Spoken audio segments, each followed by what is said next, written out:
नमस्कार मंडळी, श्री स्वामी समर्थ. स्वागत आहे तुमचं माझ्या यूट्यूब चॅनलवरती. आजचा दिवस तुम्हा सर्वांना खूप छान, सुखाचा, आनंदाचा आणि समाधानाचा जाऊ देत, हीच मी स्वामींच्या चरणी प्रार्थना करते आणि आजच्या या नवीन व्हिडिओला सुरुवात करते. पण त्या अगोदर तुम्ही माझ्या चॅनलवरती जर नवीन असाल तर चॅनलला पण लगेच सबस्क्राईब करा आणि कमेंटमध्ये श्री स्वामी समर्थ लिहायला अजिबात विसरू नका. सध्या माघ महिना सुरू आहे आणि माघ महिन्याला आपल्या हिंदू धर्मामध्ये खूप मोठं महत्त्व आहे. कारण या महिन्यात अनेक सण, व्रत आणि उत्सव साजरे केले जातात. त्यामधलाच एक अत्यंत पवित्र आणि महत्त्वाचा सण म्हणजे रथसप्तमी. येत्या 25 जानेवारीला म्हणजेच रविवारी रथसप्तमीचा शुभ दिवस येत आहे आणि रथसप्तमी ही माघ महिन्याच्या शुक्ल पक्षातील सप्तमी तिथीला साजरी केली जाते. या दिवशी सूर्यदेवाची विशेष पूजा करण्याची परंपरा आहे.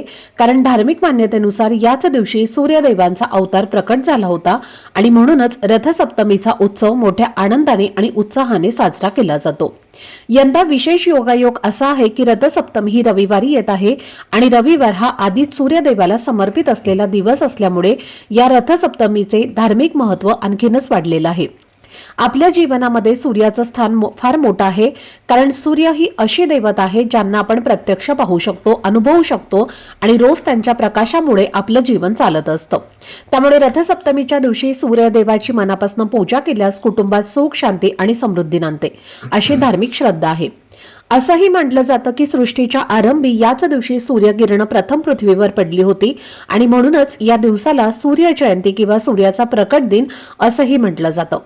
मत्स्य पुराण, पद्मपुराण आणि भविष्य पुराण यामध्ये रथसप्तमी व्रताचं खूप मोठं महत्त्व सांगितलं गेलं आहे. आणि या दिवशी जो व्यक्ती श्रद्धेने व्रत करून सूर्यदेवाची पूजा करतो त्याची पापं नष्ट होतात, पुण्यप्राप्ती होते आणि जीवनामध्ये सकारात्मक बदल हे घडून येतात, अशी मान्यता आहे. रथसप्तमीला माघी सप्तमी, महती सप्तमी, सप्तसप्तमी आणि पुत्र सप्तमी अशा वेगवेगळ्या नावांनी सुद्धा ओळखलं जातं. तर यावर्षी रथसप्तमीची तिथी 24 जानेवारी 2026 रोजी 12:40 सुरू होणार असून 25 जानेवारी 2026 रोजी 11:11 समाप्त होणार आहे. आणि उदय तिथीनुसार रथसप्तमी ही आपण 25 जानेवारी रविवारी या दिवशी साजरी करणार आहोत. धार्मिक मान्यतेनुसार या दिवशी सूर्यदेवाची पूजा केल्याने उत्तम आरोग्य लाभतं, दीर्घायुष्य प्राप्त होतं आणि विशेषतः सूर्यमंत्राचा जप केल्याने त्वचा, डोळे आणि शरीराशी संबंधित अनेक समस्या दूर होतात, असं सांगितलं जातं. सूर्यदेव प्रसन्न झाल्यास जीवनात प्रगतीचे नवे मार्ग खुले होतात, अडथळे दूर होतात आणि यश मिळण्यास मदत होते. म्हणूनच रथसप्तमी हा दिवस अत्यंत शुभ आणि महत्त्वाचा मानला जातो आणि या दिवशी काही विशेष उपाय आणि सेवा केल्या जातात. तर आजच्या या व्हिडिओमध्ये मी तुम्हाला एक अतिशय प्रभावी आणि सोपा असा उपाय सांगणार आहे, ज्यामध्ये तुम्हाला उपवास करण्याची गरज नाही. पण रथसप्तमीच्या दिवशी अन्नपूर्णा देवीला एक खास वस्तू अर्पण केल्यास जीवनामध्ये अचानक सकारात्मक बदल होतात, दारिद्र्य दूर होतं आणि सोन्यासारखे दिवस सुरू होतात, अशी श्रद्धा आहे. 7 पिढ्यांचा दारिद्र्य नष्ट होऊन पुढील अनेक वर्ष धनधान्य, संपत्ती आणि पैशाची कमतरता भासत नाही, असा हा उपाय कोणता आहे आणि तो नेमका कधी आणि कसा करायचा आहे याबद्दलची संपूर्ण सविस्तर माहिती आजच्या व्हिडिओमध्ये मी तुमच्यासोबत शेअर करणार आहे. त्यामुळे व्हिडिओ हा स्किप न करता शेवटपर्यंत नक्की पहा, जेणेकरून तुमच्यापर्यंत योग्य ती माहिती पोहोचेल. आणि तुम्ही माझ्या चॅनलवरती जर नवीन असाल तर चॅनलला पण लगेच सबस्क्राईब करा आणि बेल आयकॉनला पण प्रेस करा, म्हणजे मी जेव्हा कधीही नवीन व्हिडिओज अपलोड करेन त्याचं नोटिफिकेशन सर्वात आधी तुम्हाला मिळेल आणि तुमचा एकही व्हिडिओ हा मिस होणार नाही. तसेच हाईप बटनवर सुद्धा क्लिक करा. तर आज या व्हिडिओमध्ये तुम्हाला मी जो उपाय सांगणार आहे तर हा उपाय आपल्याला सकाळी दूध उतू घालण्याच्या आधी करायचा आहे. म्हणजे जेव्हा आपण सकाळी दूध गॅसवर ठेवतो आणि दूध उतू येणार असतं त्याच्या अगदी आधी हा तुम्हाला उपाय करायचा आहे आणि त्यानंतर नेहमीप्रमाणे दूध उतू घालायचं आहे.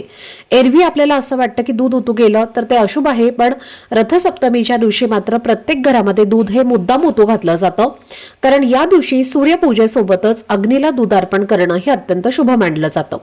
म्हणूनच रथसप्तमीच्या दिवशी सकाळी 12 वाजण्याच्या आत घरामध्ये दूध उतू घालण्याची परंपरा आहे आणि त्यामुळे तुमच्या घरातही दूध उतू घालणार असाल तर ते सकाळी 12 वाजण्याच्या आधीच नक्की उतू घाला. रथसप्तमीच्या दिवशी अनेक ठिकाणी अंगणामध्ये मातीच्या छोट्या मडक्यात दूध उतू घालतात आणि असं म्हटलं जातं की दूध ज्या दिशेला उतू जातं त्या दिशेने घरात समृद्धी येते. त्यामुळे दूध उत्तर दिशेला उतू जाणं हे फारच शुभ मानलं जातं. म्हणूनच हा उपाय सुद्धा आपल्याला सकाळी दूध उतू घालण्याच्या आधी म्हणजेच 12 वाजण्याच्या आधीच करायचा आहे. जसं आपल्या घरावर आणि आपल्या आयुष्यावर माता लक्ष्मीची कृपा असणं महत्त्वाचं आहे, तसंच माता अन्नपूर्णेची कृपा सुद्धा आपल्या घरावरती असणंही तितकंच आवश्यक आहे. आपल्या हिंदू धर्मामध्ये अन्नपूर्णा मातेला फार मोठं स्थान दिलं गेलं आहे आणि त्यामुळेच तिची पूजा ही अत्यंत पवित्र मानली जाते. आपण पाहतो की जेव्हा आपल्या घरातील मुलीचं लग्न होतं आणि मुलगी सासरी जात असते, तेव्हा आई वडील तिला अन्नपूर्णा मातेची मूर्ती देतात. यामागचा भाव असा असतो की मुलगी ज्या घरात जाईल त्या घरात अन्नपूर्णेच्या स्वरूपात जाईल आणि तिच्या कृपेने त्या घरात अन्नधान्य, पैसा आणि संपत्तीची कधीच कमतरता भासू नये. एरवी आपण रोज अन्नपूर्णा मातेची वेगळी पूजा करत नाही, पण जेव्हा एखादा विशेष दिवस असतो किंवा विशिष्ट तिथी असते, तेव्हा अन्नपूर्णा मातेची पूजा करणं हे अत्यंत शुभ मानलं जातं. रथसप्तमीच्या दिवशी, विशेषतः रविवारी, जेव्हा आपण घरामध्ये दूध उतू घालतो, तेव्हा ज्या दिशेला दूध उतू जातं त्या दिशेने आपली प्रगती होते असं म्हटलं जातं आणि म्हणूनच या दिवशी अन्नपूर्णा मातेची मनापासून पूजा करणं फार महत्त्वाचं आहे. जर तुमच्या घरामध्ये सतत पैशांच्या अडचणी येत असतील, आलेला पैसा टिकत नसेल, अन्नधान्य घरामध्ये राहत नसेल, खाल्लेल्या अन्नामुळे घरात त्रास होत असेल, खूप अन्न वाया जात असेल, खूप कष्ट करूनही त्याचं योग्य फळ मिळत नसेल, मेहनतीचं चीज होत नसेल, कोणत्याही कामात यश मिळत नसेल किंवा घरामध्ये सुख, शांती आणि समृद्धी टिकत नसेल आणि सतत काही ना काही संकट, अडथळे किंवा दुःख सुरूच असतील, तर उद्या म्हणजेच रविवारी रथसप्तमीच्या दिवशी ही एक खास वस्तू अन्नपूर्णा मातेला नक्की अर्पण करा. अन्नपूर्णा मातेच्या कृपेने घरातील अडचणी, संकट आणि अडथळे हळूहळू दूर होतील, घरामध्ये अन्नधान्याची भरपूरता राहील आणि जीवनामध्ये स्थैर्य, समाधान आणि समृद्धी येऊ लागेल अशी श्रद्धा आहे. आता हा उपाय करण्यापूर्वी तुम्हाला सर्वप्रथम रविवारी सकाळी लवकर उठायचं आहे, स्वच्छ स्नान करायचं आहे. या दिवशी स्नानाला अनन्यसाधारण महत्त्व आहे, म्हणून अंघोळीच्या पाण्यामध्ये थोडेसे तीळ, गंगाजल, लाल चंदन टाकून तुम्हाला स्नान करायचं आहे. त्यानंतर सर्वप्रथम स्नान करून झालं की सूर्यदेवाला जल अर्पण करायचं आहे. सूर्यदेवाला जल अर्पण करताना त्यामध्ये लाल चंदन, हळद, कुंकू, अक्षदा, पांढरे तीळ असं हे जल तुम्हाला सूर्यदेवाला अर्पण करायचं आहे. अर्पण करत असताना ओम गृणी सूर्याय नमः या मंत्राचा जप करावा आणि त्यानंतर तुम्हाला हा उपाय जो आहे तर तो करायचा आहे. आता आपण आपल्या घरामध्ये दूध उतू घालवणार आहे, तर ते दूध उतू घालण्याच्या आधी हा उपाय तुम्हाला करायचा आहे. तर सकाळी 12 वाजण्याच्या आधी दूध उतू घातलं जातं आणि त्यामुळे आपल्याला हा उपाय देखील सकाळी 12 वाजण्याच्या आधीच करायचा आहे.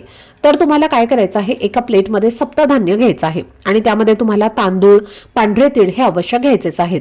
त्यासोबतच तुम्ही गहू, ज्वारी, बाजरी किंवा इतर कुठलंही कडधान्य असेल तर ते सुद्धा तुम्ही घेऊ शकता.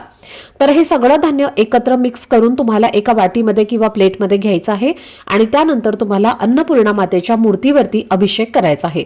अभिषेक हा तुम्ही तुमच्या देवघरासमोरच करायचा आहे, त्यामुळे सर्वप्रथम देवघरातल्या देवांची पूजा करून घ्यायची आहे. तुपाचा किंवा तेलाचा दिवा लावायचा आहे आणि त्यानंतर अन्नपूर्णा मातेची मूर्ती ही तुम्हाला ताम्हणामध्ये घ्यायची आहे. त्या मूर्तीवरती तुम्हाला अभिषेक करायचा आहे. शुद्ध पाण्याने किंवा पंचामृताने किंवा कच्च्या दुधाने अभिषेक केला तरीही चालेल. अभिषेक करत असताना ओम अन्नपूर्णा देवये नमः, ओम अन्नपूर्णा देवये नमः या मंत्राचा जप करायचा आहे किंवा तुम्ही अन्नपूर्णा स्तोत्राचं पठण देखील करू शकता. अभिषेक करून झाला की अन्नपूर्णा मातेची मूर्ती व्यवस्थित स्वच्छ पुसून घ्यायची आहे. त्यानंतर एक वाटी घ्यायची आहे आणि त्या वाटीमध्ये तुम्हाला हळदीने स्वस्तिक काढायचं आहे. त्या स्वस्तिकामधले 4 डॉट्स आणि साईडच्या 2 लाईन सुद्धा तुम्हाला काढायच्या आहेत आणि त्यानंतर त्या वाटीमध्ये त्या स्वस्तिकावरती ही अन्नपूर्णा मातेची मूर्ती तुम्हाला ठेवायची आहे. त्यानंतर हे जे सप्तधान्य आपण एका वाटीमध्ये घेतलेलं आहे, तर ते सप्तधान्य आपल्याला आपल्या उजव्या हाताची जी 5 बोटं असतात, तर त्या 5 बोटांनी त्या अन्नपूर्णा मातेच्या मस्तकावरती अर्पण करायचं आहे. अर्पण करत असताना सुद्धा तुम्हाला अन्नपूर्णा स्तोत्राचं पठण करायचं आहे किंवा ओम अन्नपूर्णा देवये नमः या मंत्राचा तुम्ही जप करू शकता. तर हे सप्तधान्य आपल्याला इतकं अर्पण करायचं आहे की त्या मूर्तीच्या खांद्यापर्यंत येईल एवढं धान्य तुम्हाला अर्पण करायचं आहे. त्यानंतर अन्नपूर्णा मातेला हळद, कुंकू, अक्षदा, फूल अर्पण करायचं आहे. धूपदीप, अगरबत्ती ओवाळून घ्यायची आहे आणि अन्नपूर्णा मातेची मूर्ती त्या धान्यासहित तुम्हाला ती प्लेट उचलून घ्यायची आहे आणि आपल्या स्वयंपाकघरामध्ये घेऊन जायचं आहे. त्यानंतर आपल्या स्वयंपाकघरामध्ये तुम्हाला गॅस जवळ एक स्वस्तिक काढायचं आहे आणि तिथे तुम्हाला स्वयंपाकघरामध्ये ही अन्नपूर्णा मातेची मूर्ती ठेवून तिथे सुद्धा अन्नपूर्णा मातेची पूजा करायची आहे. गॅस शेगडीची पूजा करायची आहे आणि दोन्ही हात जोडून अन्नपूर्णा मातेला मनोभावे प्रार्थना करायची आहे. आमच्या घरामध्ये बरकत यावी, घरातील गरिबी, दरिद्रता दूर व्हावी, घरामध्ये कधीही अन्नधान्य, संपत्ती, पैसा कमी पडू नये, खाल्लेल्या अन्नातून कुटुंबाला बाधा होऊ नये अशी मनोभावे तुम्हाला अन्नपूर्णा मातेला प्रार्थना करायची आहे. आणि त्यानंतर तुम्हाला हे दूध उतू घालायचं आहे. शक्यतो दूध उतू घालताना भांडं तुम्ही असं ठेवा की त्यातलं दूध जे आहे तर ते उत्तर दिशेला उतू जाईल. उत्तर दिशा ही पहा कुबेरांची माता लक्ष्मीची दिशा मानली जाते आणि म्हणून या दिशेला दूध उतू जाणं हे अत्यंत शुभ मानलं जातं किंवा पूर्व दिशेला दूध उतू गेलं तरी सुद्धा ते शुभ मानलं जातं, कारण पूर्व दिशा ही सूर्यदेवाची दिशा मानली जाते. तर अशा पद्धतीने तुम्हाला हे दूध उतू घालायचं आहे आणि पहा जेव्हा तुम्ही दूध उतू घालणार आहे तेव्हा त्या दुधामध्ये थोडंसं केसर, पांढरे तीळ आणि साखर घालायची आहे आणि त्यानंतर हा दुधाचा नैवेद्य आपल्याला सूर्यदेवाला आणि माता अन्नपूर्णेला आवर्जून दाखवायचा आहे. त्यानंतरच आपल्या घरातील सर्वांनी प्रसाद म्हणून तो ग्रहण करायचा आहे. आता जी ही अन्नपूर्णा मातेची मूर्ती आहे तर ती ही संपूर्ण दिवसभर तुमच्या स्वयंपाकघरामध्येच ठेवायची आहे आणि ठेवताना फक्त मूर्तीचं तोंड हे दक्षिण दिशेला येणार नाही याची काळजी घ्या. दक्षिण दिशा सोडून तुम्ही इतर कोणत्याही दिशेला ही मूर्ती ठेवू शकता. त्यानंतर दुसऱ्या दिवशी सकाळी लवकर उठून स्वच्छ स्नान करायचं आहे. जे काही सप्तधान्य आहे तर ते एका लाल कपड्यामध्ये बांधून त्याची एक पोटली तयार करायची आहे आणि ही पोटली आपल्याला आपल्या घरामध्ये जे तांदूळ आहेत किंवा जे काही धान्य असेल तर त्या धान्यामध्ये तुम्हाला स्वयंपाकघरामध्ये ठेवायचं आहे. मागच्या वर्षी सुद्धा आपण हा उपाय केला होता. मागच्या वर्षीची पोटली तुमच्याकडे असेल तर ते सप्तधान्य तुम्ही वाहत्या पाण्यामध्ये विसर्जित करून द्या किंवा पक्ष्यांना टाकून द्या आणि ही नवीन पोटली तयार करून तुम्हाला पुन्हा तुमच्या स्वयंपाकघरामध्ये तांदळामध्ये किंवा इतर काही धान्य असेल तर त्या धान्यामध्ये ही पोटली तुम्हाला ठेवून द्यायची आहे. आणि अन्नपूर्णा मातेची मूर्ती ही परत वाटीमध्ये तांदूळ घ्या आणि त्या तांदळामध्ये ठेवून आपल्या देवघरामध्ये तुम्हाला ठेवून द्यायचे आहे. तर अशा पद्धतीने हा उपाय अत्यंत प्रभावी आहे. छोटासा उपाय तुम्हाला रविवारी रथसप्तमीला करायचा आहे. हा उपाय नक्की करा. उपाय केल्याने हा तुमच्या कुटुंबाची प्रगती होते, घरातून अन्नधान्य वाया जात नाही आणि घरात पैसे येण्याचे सर्व मार्ग देखील मोकळे होतात. तर पहा, जिथे अन्नपूर्णा माता प्रसन्न असते तिथेच लक्ष्मी सुद्धा येत असते आणि म्हणूनच अन्नपूर्णा मातेची पूजा करणं सुद्धा तितकंच महत्त्वाचं आहे. तर ही अत्यंत महत्त्वाची माहिती मला तुमच्यासोबत शेअर करायची होती. आजचा हा व्हिडिओ जर तुम्हाला आवडला असेल, माहितीपूर्ण वाटला असेल तर व्हिडिओला लाईक, शेअर आणि चॅनलला सबस्क्राईब नक्की करा. भेटूयात पुढच्या व्हिडिओमध्ये. तोपर्यंत सर्वांना श्री स्वामी समर्थ.